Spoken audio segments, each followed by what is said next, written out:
Justice Suryakant ने सोमवार को देश के 53वें मुख्य न्यायाधीश यानी सीजीआई के रूप में शपथ ली। राष्ट्रपति भवन में हुए समारोह में राष्ट्रपति द्रौपदी मुर्मू ने उन्हें शपथ दिलाई। इसके बाद उन्होंने वहां मौजूद बहन और बड़े भाई भाभी के पैर छुए। इस कार्यक्रम में उनके परिवार के लोग भी शामिल हुए। शपथ के बाद सीजीआई सूर्यकांत ने पीएम मोदी समेत अन्य लोगों से मुलाकात की। इस समारोह में ब्राजील समेत 7 देशों के मुख्य न्यायाधीश और सुप्रीम कोर्ट के जज भी राष्ट्रपति भवन पहुंचे। भारतीय न्यायपालिका के इतिहास में पहली बार किसी सीजीआई के शपथ ग्रहण में इतनी बड़ी अंतर्राष्ट्रीय न्याय प्रतिनिधि मंडल की मौजूदगी रही। वर्तमान सीजीआई बीआर गवई का कार्यकाल रविवार 23 नवंबर को खत्म हो चुका। उसके बाद अब जस्टिस सूर्यकांत ये जिम्मेदारी संभालते हुए दिखाई देंगे। जस्टिस सूर्यकांत 9 फरवरी 2027 को रिटायर होंगे और उनका कार्यकाल लगभग 14 महीने का रहने वाला है। सुप्रीम कोर्ट के जस्टिस सूर्यकांत कई कॉन्स्टिट्यूशनल बेंच का हिस्सा रह चुके। उनके कार्यकाल के दौरान संवैधानिक, मानवाधिकार और प्रशासनिक कानूनों से जुड़े कवर करने वाले 1000 से ज्यादा फैसलों में शामिल रह चुके। उनके बड़े फैसलों में आर्टिकल 370 को कैंसिल करने में 2023 के फैसलों को बरकरार रखना भी शामिल है।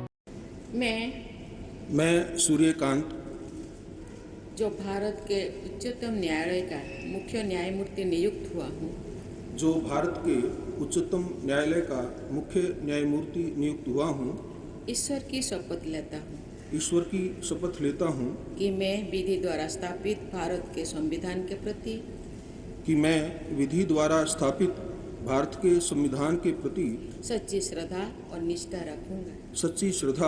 और निष्ठा रखूंगा। मैं भारत की प्रभुता और अखंडता अक्षुण्ण रखूंगा।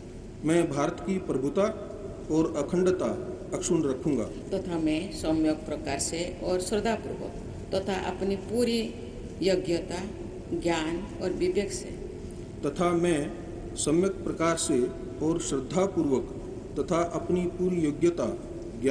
और विवेक से अपने पद के कर्तव्यों